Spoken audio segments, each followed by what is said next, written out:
அன்பு நேர்களே, ஈரானிய சுப்ரீம் லீடர் பெரியவர் பிப்ரவரி 22 மாதத்தின் இறுதி நாளில் அமெரிக்கா இஸ்ரேலின் கூட்டு தயாரிப்பில் கொல்லப்பட்டார் இல்லையா? இப்போது அவருடைய புடி நல்லடக்கம் அடுத்த மாதம் ஜூலை 9ஆம் தேதி தான் நல்லடக்கம் செய்ய போறார்கள் தெஹ்ரானில் உள்ள ஒரு தர்காவில். எல்லாம் மறந்திருப்போம் இல்ல, இது மிகப்பெரிய ஏனென்றால் இந்த அவருடைய பொடி மிகவும் படு இரகசியமான முறையில் இரகசியமாக பாதுகாக்கப்பட்டு வருகின்றது. எங்கிருக்கின்ற யாருக்கும் தெரியாது. ஆனால் ஒரு இறுதி ஊர்வலங்கள் எல்லா நகரங்களில் ஈரான் முழுவதும் நடைபெற்று வருகின்றது. இறுதியாக ஜூலை அடுத்த மாதம் 9ஆம் தேதி ஜூலை 9ஆம் தேதி வியாழக்கிழமை மாலை தெஹ்ரானில் ஒரு நல்லடக்கம் செய்யப்படுகின்றது. பல்வேறு நகரங்களில் நடைபெறும் இறுதி ஊர்வலங்களுக்கு பிறகு Ayatollah supreme leader Ayatollah Ali Khamenei அவர்களின் உடல் ஜூலை 9ஆம் தேதி அன்று இமாம் ரஸா தர்காவில் நல்லடக்கம் செய்யப்பட்டுள்ளதாக இன்று சனிக்கிழமை ஈரான் உத்தியோகபூர்வமாக ஒரு அறிவிப்பை கொடுத்திருக்கின்றது. இஸ்லாமிய புரட்சியின் தியாகி தலைவரின் படைப்புகளை பாதுகாத்து வெளியிடும் பொறுப்புள்ள அலுவலகம் அயதுல்லா சயீத் அலி கமேனிக்கான இறுதி அஞ்சலி, இறுதி சடங்கு மற்றும் நல்லடக்க விழாக்கள் குறித்த கால அட்டவணையை அறிவித்துள்ளது. அந்த அலுவலகம் வெளியிட்ட அறிக்கையின்படி தியாகி தலைவரின்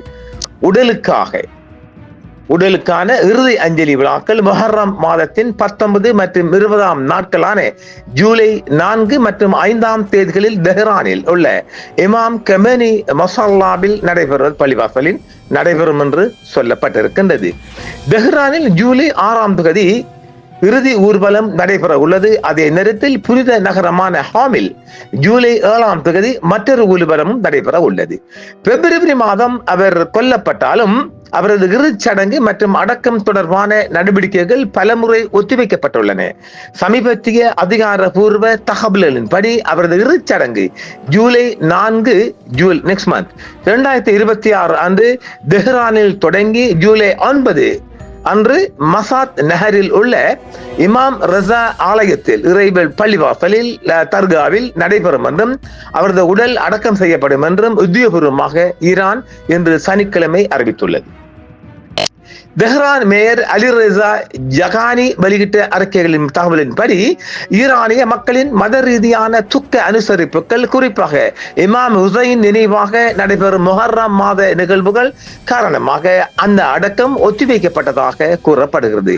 அவர் கொல்லப்பட்ட பிறகு அவரது உடல் எங்கு எந்த நிலையில் பாதுகாக்கப்படுகிறது என்பது குறித்து விரிவான தொழில்நுட்ப தகவல்கள் வெளியில் கசிய விடவில்லை. இருப்பினும் அரசு தரப்பு தகவலின்படி திட்டமிட்ட ஜூலை மாத தேதியில் அவருக்கு உரிய அரசு மரியாதை மற்றும் சடங்குடன் அடக்கம் செய்யப்படுவதற்கான ஏற்பாடுகள் நடைபெற்று வருவதாகவே தெரிவிக்கப்படுகிறது.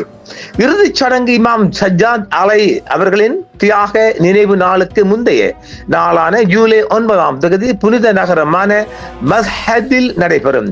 தியாகி தலைவர் இமாம் ரஸா அலி அவர்களின் புனித பள்ளிவாசலில் அல்லது புனித தர்காவில் நல்லடக்கம் செய்யப்படுவார் என்றும் அந்த அறிக்கை தெரிவித்துள்ளது. அனைத்து உன்னத மற்றும் அன்பான மக்கள், உலகின் சுதந்திரமான மக்கள், இஸ்லாமிய பள்ளியை பின்பற்றவர்கள் மற்றும் ஈரானில் ஆர்வம் உள்ளவர்கள் ஆகியோரை இந்த விழாக்களில் கலந்து கொண்டு தியாகி தலைவருக்கு இறுதி விடையை கொடுக்குமாறு ஏற்பாட்டாளர்கள் பகிரங்க அழைப்பு விடுத்திருக்கிறார்கள். மேலும் விரிவான ஏற்பாடை செய்த அரசு அமைப்புகள் மற்றும் மக்கள் குழுக்களுக்கு அந்த அறிக்கை நன்றி தெரிவித்துள்ளதுடன் துக்கத்தின் உண்மையான உரிமையாளர்கள் என்ற முறையில் விழாக்களை ஏற்பாடு செய்வதில் முக்கிய பங்கு மக்களுக்கு உரியது என்றும் இதற்கு நிகரில்லாத மக்கள் பங்கேற்பு எதிர்பார்க்கப்படுகிறது என்றும் வலியுறுத்தப்படுகிறது. விழாக்கள் குறித்த மேலதிக விவரங்களும் வந்திருக்கின்றது. பிப்ரவரி 28 அன்று தெஹ்ரானில் உள்ள அவரது இல்லத்தில் அமெரிக்க மற்றும் இஸ்ரேலிய ராணுவங்களால் அயதுல்லா கமேனி படுகொலை செய்யப்பட்டார். அதே நாளில் இரு அரசாங்கங்களும் ஈரானுக்கு எதிரான ஒரு இரத்த களரி ஆக்கிரமிப்பு போரை தொடங்கின. அதில் பல உயர்மட்ட ராணுவ தளபதிகளும் படுகொலை செய்யப்பட்டனர். சில நாட்களுக்கு பிறகு 88 மத குருக்களை கொண்ட அமைப்பான ஈரானின் நிபுணர் சபை 50 வயது கொண்ட அவரது அன்பு புதல்வன் அயதுல்லா சயீத் முஸ்தபா கமேனியை இஸ்லாமிய புரட்சியின் 3வது தலைவராக தேர்ந்தெடுத்துள்ளது.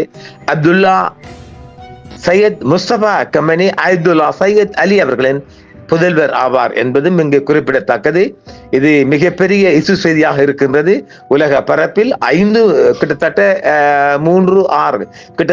3 மாதங்களை கடந்து கூட அவரது பொடி நல்ல நிலையில் இருப்பதாகவும் நவீன முறையுடன் பாதுகாக்கப்பட்டு வருவதாகவும் ஒரு செய்தி தெரிவிக்கின்றது.